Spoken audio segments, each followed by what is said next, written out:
What if the greatest teachers you could ever find weren't in books? Weren't in temples? What if they were all around you, right now? In the buzzing of a bee? In the stillness of a python?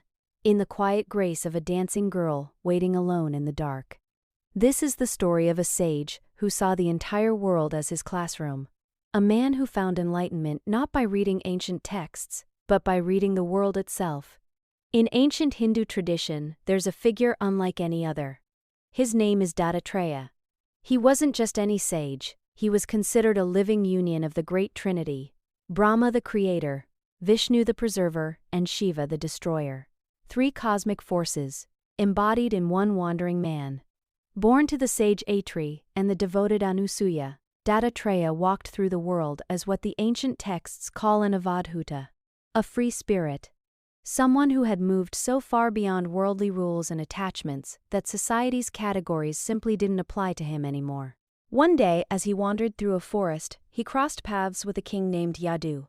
The king stopped in his tracks. Something about this man was extraordinary. He had no palace, no throne, no wealth, and yet he radiated the kind of deep, settled happiness that Yadu, surrounded by every luxury in the kingdom, had never once felt in his own life. So Yadu did what any genuinely curious person would do. He walked up and asked, very simply, "Great sage, who is your teacher? What is the source of this joy you carry?" Dattatreya smiled. He said that his deepest guru was the self within, the eternal consciousness at the core of every living being. But, he explained, the wisdom that had led him there, that came from the world itself, from 24 teachers he had found along the way, in nature, in animals, and in ordinary people just going about their lives. What followed was one of the most remarkable teachings in all of spiritual history. Dattatreya started at the very beginning, with the building blocks of all existence, the 5 great elements. The first was the earth. Watch the earth, really watch it. It gets dug up, scarred, trampled on by every creature that walks, slithers, or crawls. Mountains are carved from it, cities are built and demolished on top of it, and through all of it, the earth just keeps giving food, shelter, foundation, without a single complaint. From the earth, Dattatreya learned patience, forgiveness, and what it actually means to serve without needing anything back. The second was the air. Air moves everywhere. It passes through fields of blooming flowers and over-rotting carcasses. It carries the scent of incense from a temple and the smoke from a battlefield. But it never holds on to any of it. It just passes through and stays free. From the air, he learned to live fully in the world, to experience all of it, without letting any of it cling to his spirit. Third was the sky. The sky exists inside a tiny clay pot, just as fully as it exists above the open ocean.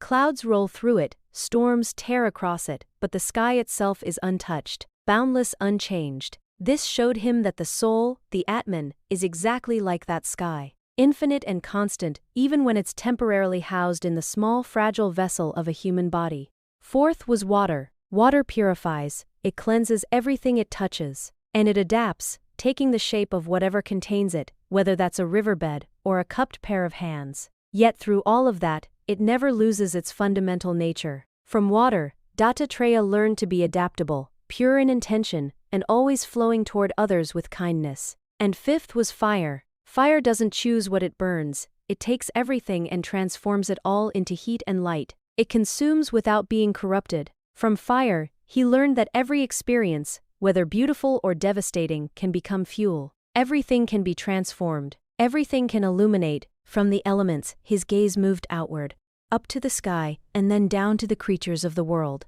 He looked at the moon and the sun together, his 6th and 7th teachers. Look at the moon on any given night. Some nights it's a sliver. Some nights it disappears entirely. But the moon itself is always whole, always complete. It's only our perspective that makes it seem otherwise.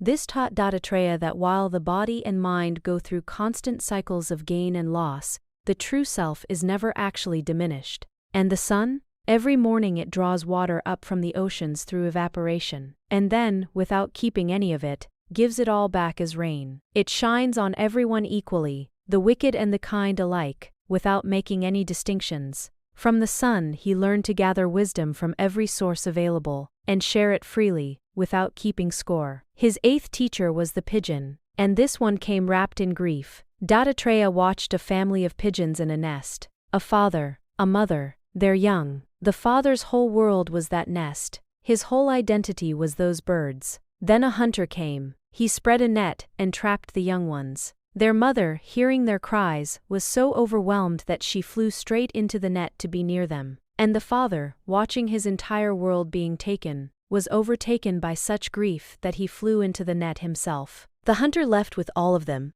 Dattatreya sat with that image for a long time. He saw, in that nest, the beautiful but devastating trap of holding on too tightly. Love is not the problem. Clinging is. When we grip too hard, we lose the very thing we were trying to protect, and often ourselves along with it. After the pigeon came the python, his ninth teacher. The python doesn't chase its meals, it doesn't rush or scramble or scheme. It rests open and still, and accepts whatever the world brings. And if nothing comes, it waits. Calmly, sometimes for weeks. From the python, Dattatreya learned contentment, the quiet peace of a person who has stopped frantically chasing the next thing, and learned to trust instead. And then the ocean, his 10th. Every river on earth pours into the ocean, constantly, and yet the ocean never overflows. It receives, absorbs and stays exactly as it is. Deep, stable, calm. From the ocean, he learned to let joy and sorrow, praise and criticism, gain and loss, all flow in without it shaking the core of who he was. Now, don't underestimate the small things. Some of the lessons that hit hardest came from the tiniest creatures. The 11th was the moth. A moth sees a flame and is completely undone by it. It can't look away, can't resist. It gets closer and closer until it flies into the fire and is destroyed. Dattatreya looked at that moth and saw a warning. Unchecked desire doesn't just bring suffering, it brings total ruin. The very thing we're most drawn to can destroy us if we never learn to govern our own wanting.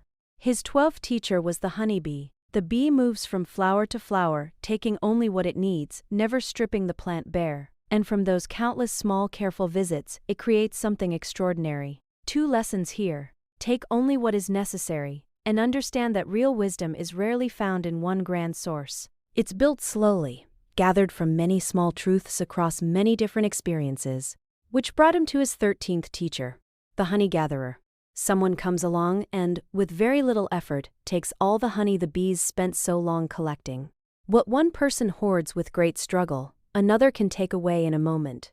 Hoarding, for its own sake, is a kind of absurdity. It gives the illusion of security while actually tying us down. Non-attachment isn't poverty, it's freedom. His 14th teacher was the elephant. The elephant is one of the most powerful animals on earth.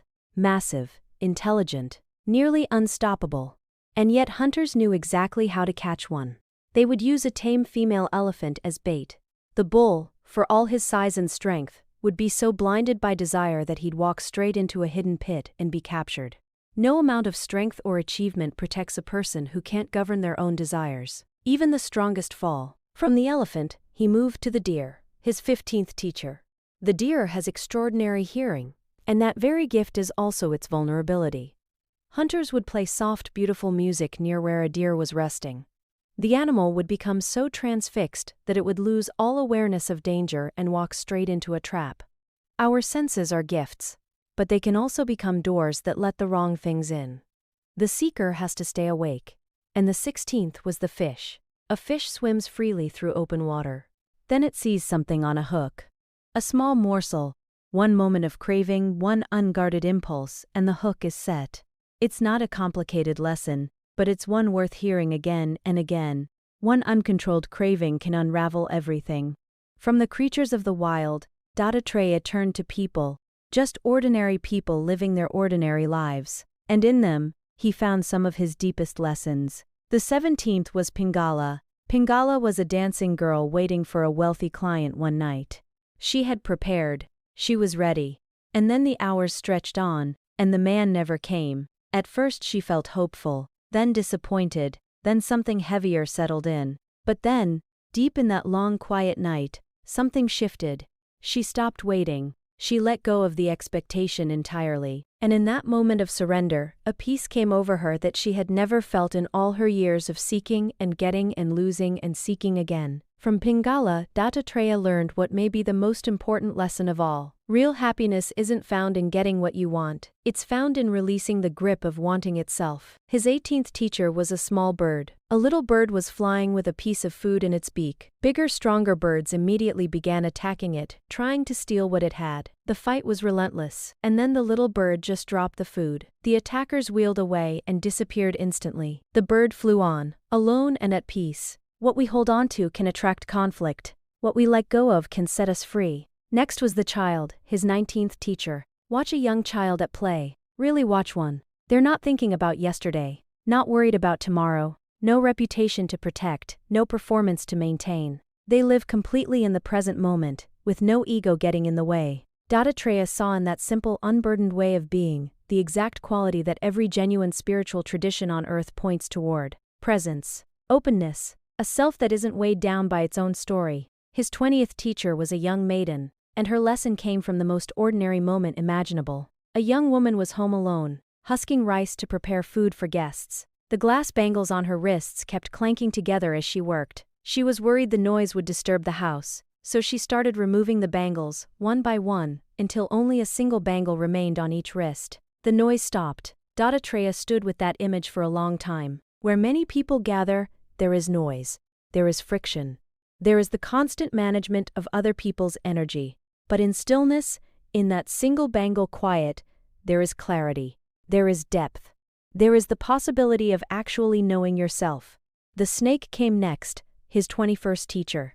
The snake builds no home. It finds a hole, uses it, and moves on.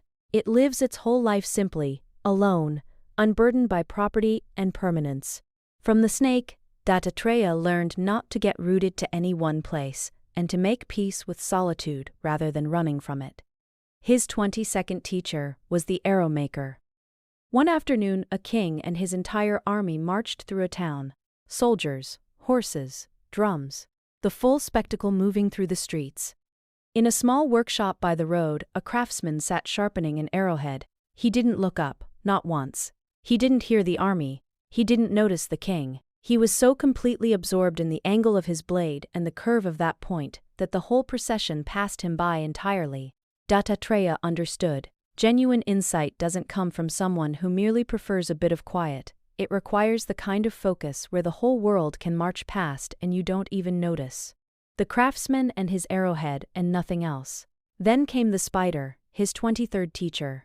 The spider produces silk from within its own body. It weaves that silk into something complex and intricate. It lives in that web, moves through it, catches what it needs, and when the web has served its purpose, it draws the whole thing back into itself. Dattatreya saw in this a picture of the entire universe. It comes from one source. It expands into almost unimaginable complexity, and in the end, it dissolves back into the same source it came from. Creation, preservation, dissolution, on, forever. And finally, his 24th teacher, the wasp. A wasp catches a small worm and traps it in its nest. Then it begins hovering around the worm, buzzing constantly. The worm is terrified. The wasp fills its entire world. It can think of nothing else. And then something remarkable happens. Over time, through that total sustained fixation, the worm transforms. It becomes a wasp.